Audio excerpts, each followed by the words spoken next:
आज हम पढ़ेंगे यूनिट ऑफ चार्ज के बारे में।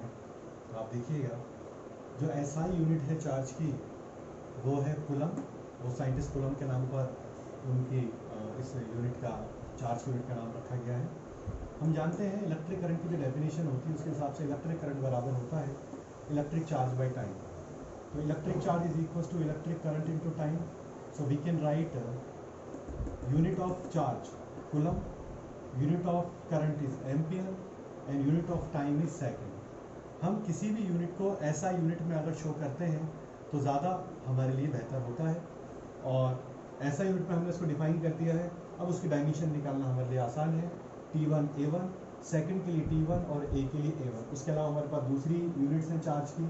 1 milli coulomb tens to power -3 coulomb, 1 micro coulomb tens to power -6 coulomb, 1 nano coulomb tens to power -9 coulomb, 1 pico coulomb tens to power -12 coulomb. उसके अलावा दूसरी यूनिट है हमारे पास 1 फैराडे 96,500 कूलम। CGS सिस्टम में हमारे पास जो यूनिट होती हैं वो होती हैं 1 इलेक्ट्रोस्टैटिक यूनिट और स्टेट कूलम और 1 franklin 3.4 tens to power -10 coulomb. Another unit 1 electromagnetic unit जिसमें हमारे पास कितने ESU होते हैं 3 टेंस टू पावर 10 या 10 कूलम हमारे पास होते हैं। अब हम ये जानेंगे कि एक कूलम की डेफिनेशन क्या होती है। तो अब हम पढ़ेंगे यहाँ पर डेफिनेशन ऑफ 1 कूलम की।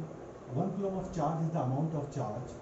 1 कूलम चार्ज का वो अमाउंट होता है विच अपोजेस, जो अपोज करता है इक्वल अमाउंट ऑफ चार्ज, यानी दूसरा जो चार्ज होगा उसका अमाउंट भी अपने पास क्या होगा 1 कूलम का, और नेचर में क्या होगा same. When it is placed unit distance from the charge, जब उसे यूनिट डिस्टेंस रखा जाएगा इन वैक्यूम में with the force of magnitude 9 into 10 to power 9, तो वैक्यूम में उसको रखा जाए और वो oppose is equal and oppose करता है। कितने फोर्स से अपोज करता है 9 into 10 to power 9 से।